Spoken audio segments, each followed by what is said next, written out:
Hello welcome back to my YouTube channel. ഇന്ന് ചെയ്തൊരു mini വ്ളോഗാണ്. ഞങ്ങളുടെ ബെസ്റ്റ് ഫ്രണ്ടിൻ്റെ വീട്ടിൽ പോകുന്നതാണ്. അപ്പോൾ ഞങ്ങളെ പിക്ക് ചെയ്യാനായിട്ട് അവളുടെ ചേട്ടൻ വന്നു. അതിൻ്റെ സന്തോഷമാണ് കാണിക്കുന്നത് മുഴുവനും. പിന്നെ ഞങ്ങൾ അവളുടെ വീട്ടിലെത്തി. ഇത് അഞ്ജലി, ഇവളുടെ വീട്ടിലാണ് ഞങ്ങളിന്ന് വന്നത്.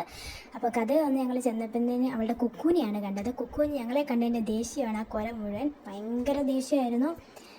പരിചയമില്ലാത്തവരെ കാണുമ്പോൾ എന്തായാലും കുരയ്ക്കില്ല. ആ ദേഷ്യമാണ് ഞങ്ങളോട് കാണിച്ചത്. പിന്നെ ഞങ്ങൾക്ക് അവൾ ജ്യൂസ് വന്ന് പെട്ടെന്ന് ഞങ്ങളത് കുടിക്കുകയാണ്. പിന്നെ യൂട്യൂബിൻ്റെ അകത്ത് സ്വന്തം വീഡിയോസ് കണ്ടുകൊണ്ടിരിക്കുകയാണ്. കുറേ വീഡിയോസ് ഉണ്ട്, അതെല്ലാം കാണുമായിരുന്നു. അതിൻ്റെ ഇടയ്ക്ക് സെർച്ച് ചെയ്യുന്നു. പിന്നെ അവൾ അതിൻ്റെ മണ്ടയിൽ കയറി നിൽക്കുന്ന കുക്കുവിനെ സമാധാനിപ്പിച്ച് നിർത്താനായിട്ടായിരുന്നു. പിന്നെ ഞങ്ങൾ റീൽസ് എടുത്തു. അപ്പോൾ തന്നെ ഞങ്ങൾ ഫുഡ് കഴിക്കാൻ വിളിച്ചു. ഞങ്ങൾ ഫുഡ് കഴിക്കുകയാണ്. അതിൻ്റെ ഇടയ്ക്ക് എന്തൊക്കെയോ പറയുന്നുണ്ട്, എന്തൊക്കെയോ തമാശയോ എന്തൊക്കെയോ കാണിക്കുന്നുണ്ട്. അതൊക്കെയാണ് ഈ കാണുന്നത്. അത് കഴിഞ്ഞ് ഫുഡ് കഴിഞ്ഞ് ഞങ്ങളാണെങ്കിൽ യൂട്യൂബിൻ്റെ അകത്ത് പാട്ടിട്ട് കുറേ ഡാൻസ് കളിച്ചു. അപ്പോൾ ഇത്രയൊക്കെ ഉള്ളൂ. ബൈ.